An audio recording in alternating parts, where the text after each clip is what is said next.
She showed up the very next morning, heels clicking on my gravel driveway like she owned the place. I was still unpacking boxes when she shouted, "You can't be here! This property belongs to Maple Grove HOA."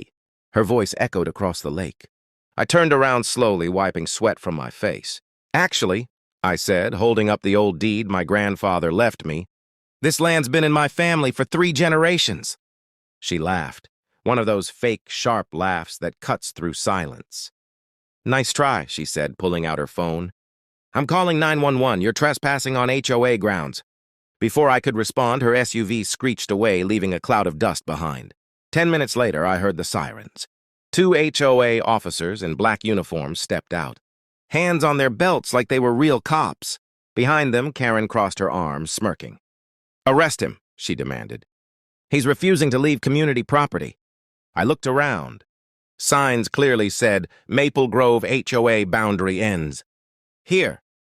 The one right behind her SUV. I pointed at it, calm but firm. "You sure you want to do this?" I asked quietly. She blinked but didn't back down. "You think you're smart, huh?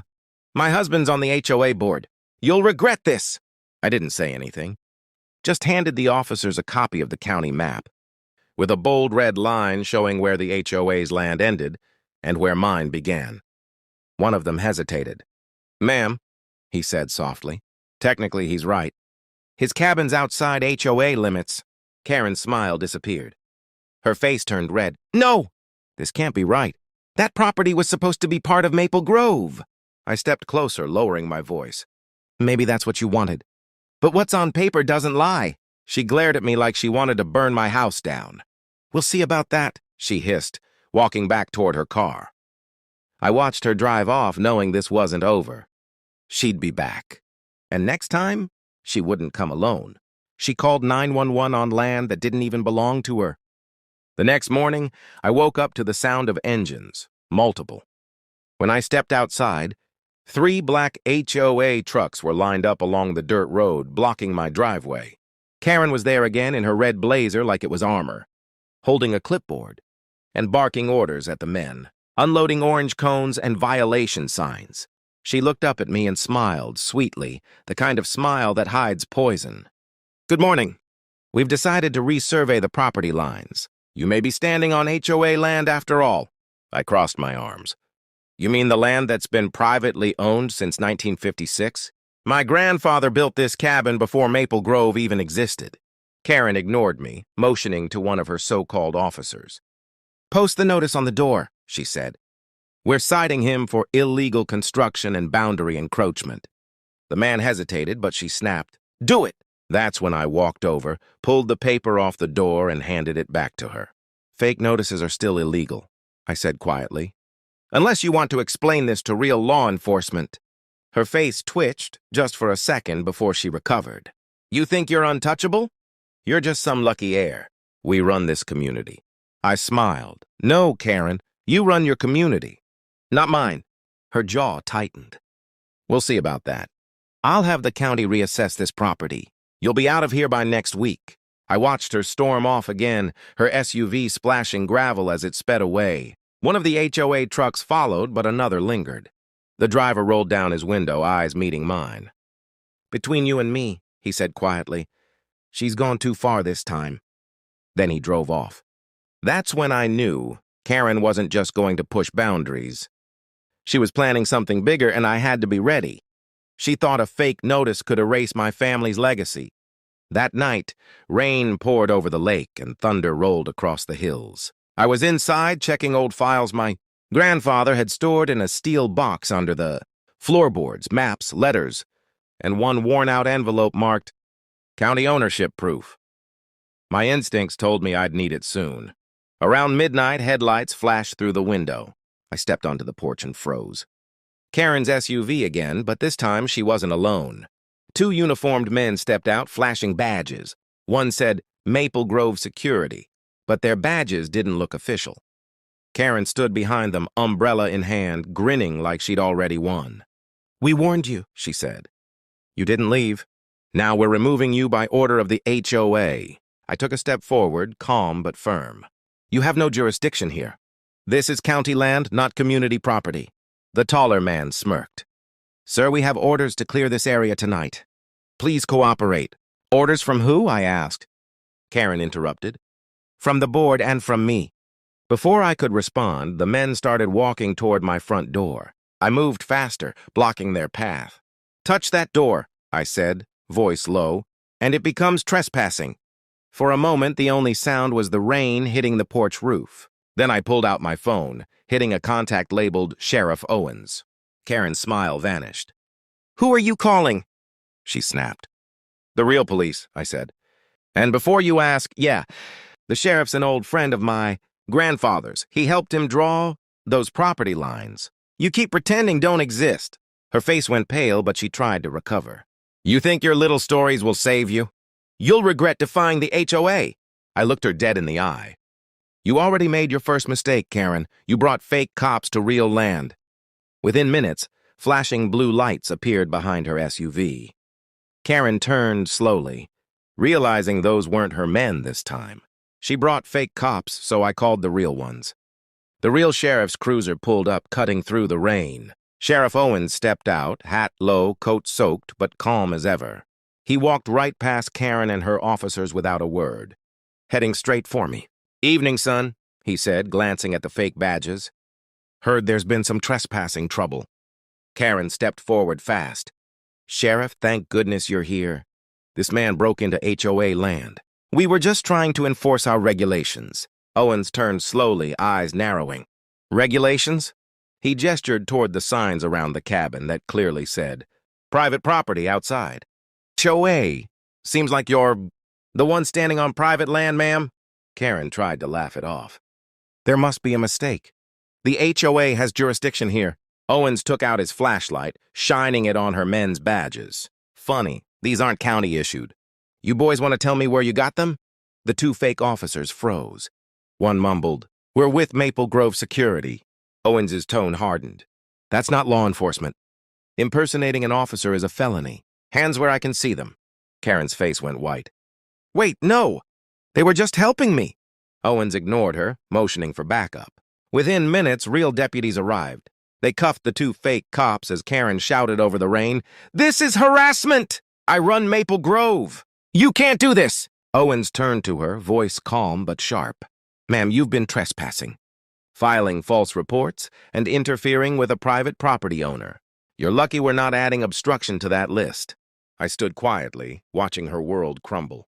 For once, she didn't have a comeback, just that hollow, stunned look of someone who finally realized she'd gone too far. Owens handed me his card. If she comes back, call me directly. I'll file the full report in the morning. Karen stared at me from across the driveway, drenched and furious. This isn't over, she hissed. You'll wish you never came here. I smiled faintly. Funny, I said. My grandfather used to say the same thing to people who didn't belong. She called 911 to arrest me and got her own people arrested instead.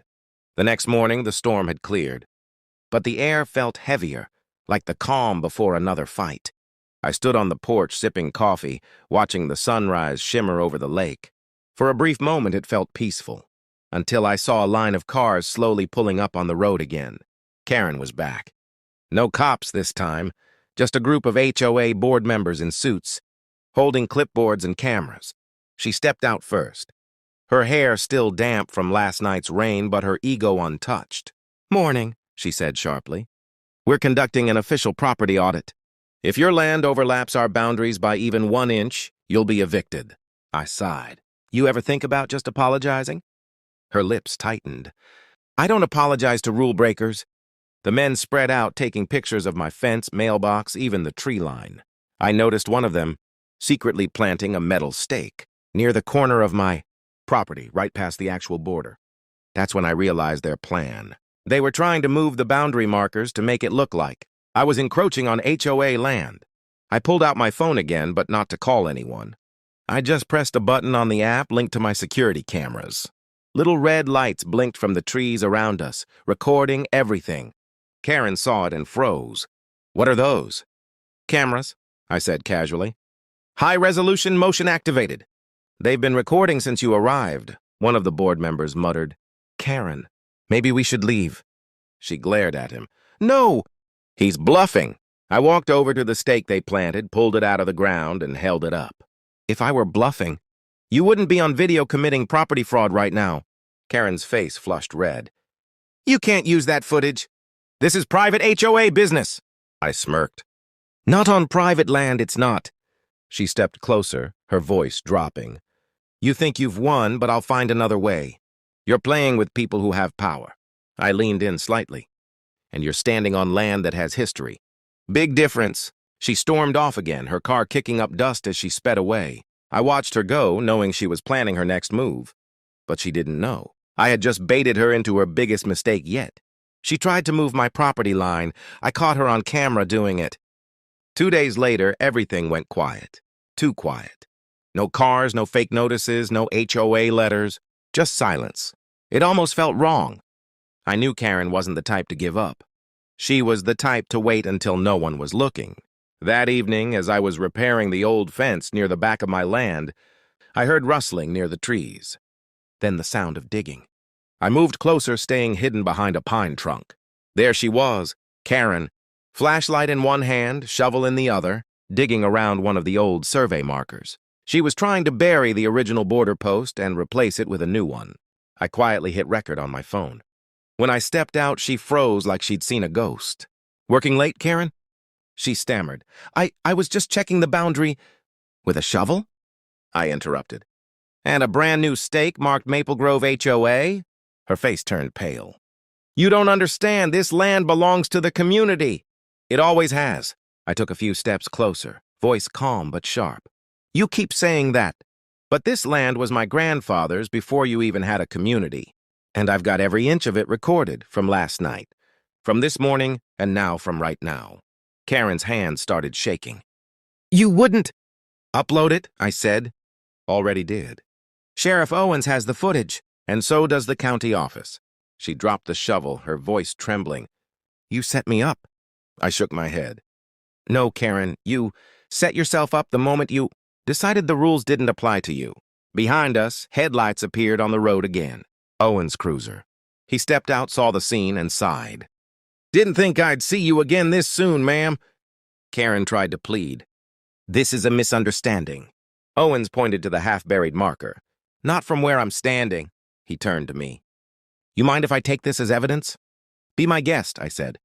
Karen's shoulders slumped. The woman who'd arrived in heels and arrogance was now covered in dirt, shaking as she realized she was done. She tried to bury the evidence, but all she did was dig her own hole. By morning, the whole neighborhood knew. News crews lined the road, their cameras pointed straight at Karen's house. Word spread fast. HOA president caught tampering with private property. It was all over social media before noon. I watched it unfold from my porch. Coffee in hand as her precious reputation crumbled live on TV. HOA members were calling for her resignation, and the county had opened a full investigation into her fake enforcement actions. A black sedan pulled into my driveway. It was Sheriff Owens again. He got out with a small grin. Well, he said, looks like you won't have to worry about her much longer. The county's pressing charges, fraud, impersonation, and property interference. I nodded slowly. About time. He looked toward Karen's house across the lake. Reporters crowded around her gate as she tried to hide her face. Owens turned back to me. You handled this better than most would have. Your grandfather would have been proud. That hit me harder than I expected. He always said this land doesn't just belong to us. It represents us, I said quietly. If we let someone bully us off it, we lose more than property. Owens nodded. Seems like you understand that better than anyone. Later that day, a few HOA residents stopped by. People who once ignored me now wanted to shake my hand. One man said, she made us all look bad. Thanks for standing up to her. I smiled politely. I didn't do it for revenge. I did it to remind people rules don't make you right. Truth does. That evening, as the sun went down, I saw Karen being led out of her house in handcuffs. She didn't shout this time, didn't threaten. She just looked across the lake toward my cabin, eyes hollow, realizing it was over. I turned away, closing the door behind me. Peace had finally returned to my land. She built her power on lies, and it all collapsed on camera. Weeks passed. The lake grew calm again. Birds returned. And for the first time since I'd moved in, I could walk my land without seeing Karen's SUV or fake security signs. The county officially restored the old boundaries, stamped and signed under my family's name. The cabin felt alive again, like it had been waiting for justice. I was sitting on the porch one evening, repairing a loose hinge, when I saw a familiar figure walking up the dirt path. It was one of the former HOA officers, the same man who'd warned me she was going too far. He handed me an envelope. "From the board," he said quietly. Inside was a formal letter. "The Maple Grove HOA offers an official apology for the actions of former President Karen Reed. We respect the private ownership of your land and thank you for your cooperation." I smiled, setting it down. "Didn't expect that." The man nodded. "She's facing trial next month. The rest of us, we're just trying to clean up what she left behind." I looked across the lake toward the old Maple Grove sign that once stood as her pride. It was gone now, replaced with a new one, smaller, humbler. As he turned to leave, I said, "Tell your people this. Power isn't about control. It's about respect. The moment you forget that, you lose everything." That night, I sat by the fire thinking about how fast greed turns into downfall. Karen had all the power, all the backing, but none of the truth. In the end, truth won. I glanced at my grandfather's photo on the mantel and smiled. "Guess we showed them, old man," I said softly. The camera of my security light blinked once, reflecting off the calm water, like a final reminder that every lie eventually gets caught in the light. They tried to claim my land, but all they did was prove who it really belonged to. Karen loses it after I buy an old house outside her HOA, calls 911, claims my inherited land is HOA's.